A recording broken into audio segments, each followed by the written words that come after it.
आनंदामृतपूरिणे द्विजगमा सेवा सदा तारिणे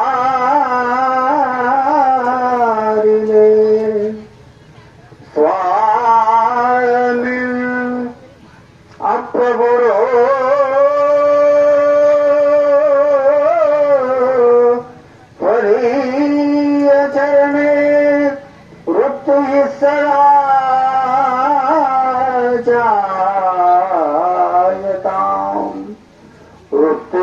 सदा जायताम् वृत्तिः सदा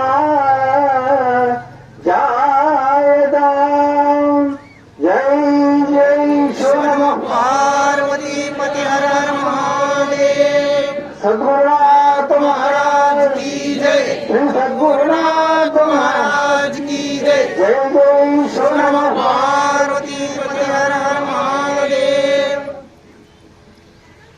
ಪ್ರಾತಸ್ಮರಣೀಯ ಪರಮ ದಯಾನಿಧಿಗಳು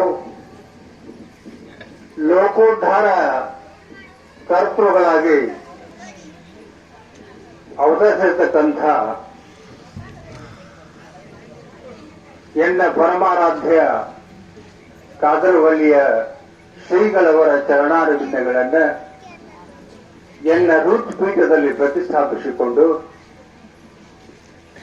ಅದರಂತೆ ತತ್ವಾಡದ ವಿಶೇಷಾನಂದರಿಗೂ ವಂದನೆಗಳನ್ನು ಸಲ್ಲಿಸಿ ತವರು ಮಠದ ಪಾಳಯ್ಯ ಸ್ವಾಮೀಜಿಯವರಿಗೂ ಹಾಗೂ ಮಾಸ್ತಮಡಿ ಗ್ರಾಮದಲ್ಲಿ ಬಸವೇಶ್ವರ ದೇವಸ್ಥಾನದಲ್ಲಿ ಇವತ್ತು ಹೊಸದಾಗೇನಲ್ಲ, ಮೊದಲ ಬಸವೇಶ್ವರ ಇದ್ದ, ಮೊದಲಿಂದ ನೋಡ್ಕೋತ ಬಂದಿದ್ವಿ.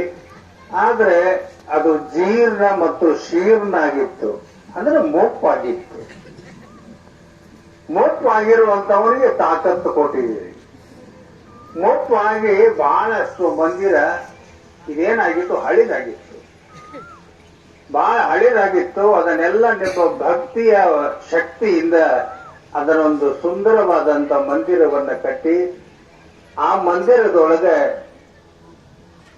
ಬಸವಣ್ಣನನ್ನ ಸ್ಥಾಪನೆ ಮಾಡಿ,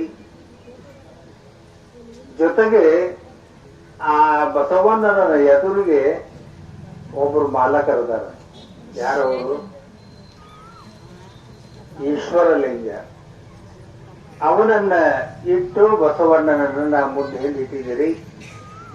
ಆ ಬಸವಣ್ಣನ ಪ್ರಾಣ ಪ್ರತಿಷ್ಠಾಪನಾ ಕಾರ್ಯಕ್ರಮಕ್ಕೆ ಮಹಾತ್ಮರನ್ನ ಆಹ್ವಾನಿಸಿ ಒಂದು ಸುಂದರವಾದಂತ ಕಾರ್ಯಕ್ರಮವನ್ನು ಮಾಡ್ತಾ ಇದ್ರಿ.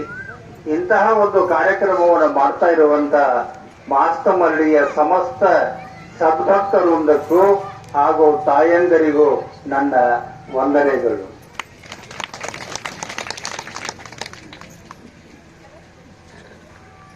ಇವತ್ತು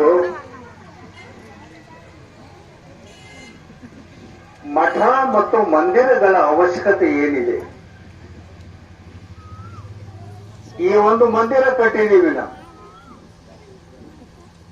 ಒಂದು ಮಠವನ್ನ ಕಟ್ಟಿದೀವಿ ಅಂತ ಇಟ್ಕೊಳ್ಳೋಣ.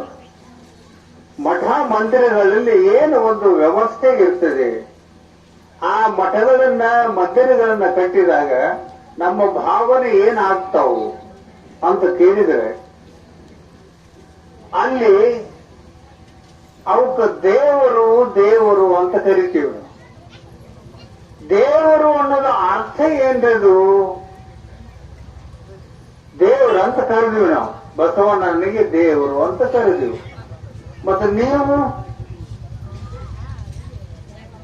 ಭಕ್ತರು, ಅವನು ದೇವ, ನೀವೆಲ್ಲ ಭಕ್ತರು. ಭಕ್ತಿಯನ್ನ ಕಲಿಸುವಂತವನೇ ದೇವರು. ನೀವು ಭಕ್ತರಾಗಿದ್ದೀರಿ, ಅವನು ದೇವರಾಗಿದ್ದಾನೆ. ಆ ದೇವರಿಗೆ ನೀವು ಭಕ್ತರಾದಾಗ ಭಕ್ತಿ ಅನ್ನುವಂಥದ್ದು ಏನಿದು? ಭಕ್ತಿಯ ಮಹಿಮೆ ಅಂದ್ರೆ ಎಂಥದ್ದು? ಭಕ್ತಿ ಅನ್ನೋದು ಎಷ್ಟು ಮಹತ್ವದ್ದು. ಅದಕ್ಕೆ ನಾವು ಮೊದಲು ಭಕ್ತರಾದ್ಯವು ಅಂದ್ರೆ ಭಕ್ತಿಯ ಶಕ್ತಿಯಿಂದ ದೇವರಲ್ಲಿಯೂ ಕೂಡ ಏನಾಗ್ತಿದೆ ಅಂತ ಕೇಳಿದ್ರೆ ಒಂದು ದಿವ್ಯತ್ವ, ದೇವತ್ವ ಪ್ರಾಪ್ತವಾಗ್ತದೆ.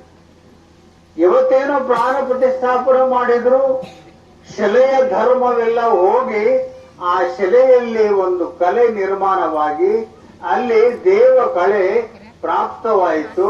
ಆ ದೇವರಿಗೆ ಒಂದು ಏನು ಬಂತಂದ್ರೆ ಇವತ್ತ ಶಕ್ತಿ ಬಂತು. ದೇವರು ಇಲ್ಲಿವರೆಗೆ ಏನಾಗಿತ್ತು? ಒಂದು ಕಲ್ಲಾಗಿತ್ತು. ಒಬ್ಬ ಅದನ್ನ ಕೆತ್ತಿದ, ಮುಖ ಮಾಡಿದ, ಉಳಿ ತಗೊಂಡ ಕಟ್ಟದ, ಅದಕ್ಕೊಂದು ಆಕಾರ ಕೊಟ್ಟ, ಅದ ಏನೇನೋ ಮಾಡಿದ್ದವನು. ಆ ಮಾಡಿರ್ತಕ್ಕಂಥ ಮೂರ್ತಿಯಲ್ಲಿ ದೇವರ ದೇವತ್ವ ಬರಬೇಕು.